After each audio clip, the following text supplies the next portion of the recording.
Sir Pradeep sir, sir பார்க்கறதுக்கு Dhanush sir மாதிரி அழகாக இருக்கீங்க, வாழ்த்துக்கள். சார் இங்கே சார். அப்புறம் உங்களோட ஆக்டிங்லாம் வேறு லெவலில் இருக்குது. உங்களோட டைலாக் மாடுலேஷன் வந்து எஸ் சூர்யா சார் மாதிரி நடிப்பு அரக்கன் மாதிரி இருக்குது. வரக்கூடிய படங்களில் உங்களுடைய மாடுலேஷன் விஜய் சார் மாதிரி அஜித் சார் மாதிரி மாற வாய்ப்பு இருக்கா சார்?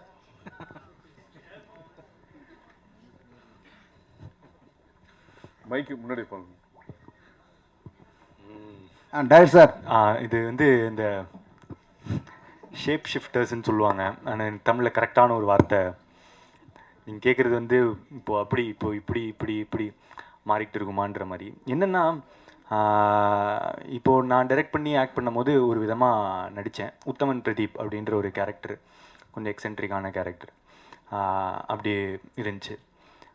இப்போது ஆக்சுவலாக டிராகனில் வந்து உத்தமன் பிரதீப் மாதிரி இருக்காது, ரொம்ப வித்தியாசமாக. நான் கிட்டத்தட்ட டேரக்டர் என்ன எனக்கு பண்ணி காட்டுவார், அதை தான் வந்து முடிஞ்ச அளவுக்கு நான் ரெப்ளிகேட் பண்ண ட்ரை பண்ணியிருக்கேன். ஏன்னா அவரோட கேரக்டர் தான் டிராகன்றவன் கொஞ்சம் ஃபஸ்ட்டு திமிரு பிடிச்ச மாதிரி இருப்பான்.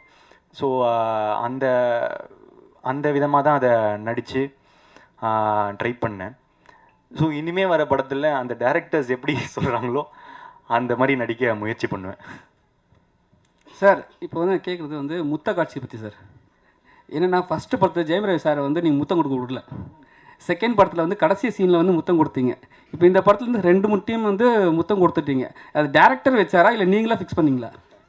ஃபஸ்ட்டு டைமில் வந்து அந்த கோமாளி படத்தில் வந்து கிஸ் சீன் வந்து ரொம்ப இம்பார்ட்டண்ட்டாக இருந்துச்சு. அவர் கிஸ் பண்ணுவார், அதனால் அடிப்பாங்க, அதனால ஒரு சுச்சுவேஷன் ஒன்று வரும்ன்ற மாதிரி. ஆனால் சார் வந்து வேணான்னு சொன்னாங்க, அந்த கிஸ் வந்து நம்ம அப்படி எடுக்க வேணாம், சீட் பண்ணி எடுக்கலாம் அப்படின்னு. அதுக்கப்புறம் லவ் டுடே பொறுத்த வரைக்கும் கிஸ் இல்லை, அது சீட் பண்ணி எடுத்தது தான். அதுக்கப்புறம் இந்த படம் பொறுத்த வரைக்கும் முதல்ல நான் டேரக்டர்கிட்ட வேணான்னு தான் சொல்லிட்டு இருந்தேன், கன்வின்ஸ் பண்ணியிருந்தேன்.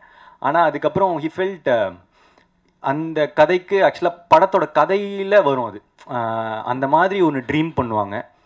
அந்த ட்ரீம் அது அந்த இது சாட்டிஸ்ஃபை ஆகணும்னா அவர் சொன்னது அது பண்ண வேண்டியதாக இருந்துச்சு. இல்லை நண்பர்னால வந்து முழுமையாக உரிமை எடுத்துக்கினாரா சார்? நான் இப்போது என்னோடய ஓமை கடலை பார்த்துருக்கீங்களா? அதோட கிளைமேக்ஸில் கோர்ட்டில் கிஸ் இருக்க மாதிரி இருக்கும். அது வந்து ஒரு ஃபார்ம் ஆஃப் லவ் சார். அவன் வந்து ஹீரோ வந்து ஒரு அந்த பொண்ணை பார்த்தா ஃபீலிங்ஸே இல்லைன்னு சொன்ன ஒருத்தன் வந்துட்டு கடைசியாக அந்த பொண்ணை கிஸ் அடிக்கிறதுல 1000 ஒரு 20 பேஜ் டைலாக் அந்த ஒரு கிஸ்ஸில் இருக்குது சார். அதை வந்து கிராஸாவோ அதை வந்து இதனால் வந்து படத்தை இது பண்ணலாமோ அந்த மாதிரி கிடையாது சார். அந்த கதைக்கு அது தேவைப்பட்டுச்சு. இன்ஃபேக்ட் நான் சொன்ன மாதிரி அவர் ஃபஸ்ட்டு வேணான்னாரு, நான் தான் சொன்னேன் எனக்கு அது வேணும். Because at the end of the day it shows a form of love. நம்ம எல்லாருமே கிஸ் பண்ணுறது தானே சார், அப்புறம் என்ன சார்? அதனால தான் அதில் வச்சுருக்கோம். அதே மாதிரி வந்துட்டு கிஸ் தான் போட்டு அது எல்லாரும் முகம் சொல்லிக்கிற அளவுக்கு எதுவுமே இருக்காது சார். ஒரு பேக் அவ்வளோதான், அதுக்கு மேலே எதுவும் இருக்காது சார். அது ரொம்ப ரொம்ப ஒரு actors felt very comfortable doing it. அதுக்கு மேலே அதில் எந்த விதமான இதுவுமே இல்லை சார்.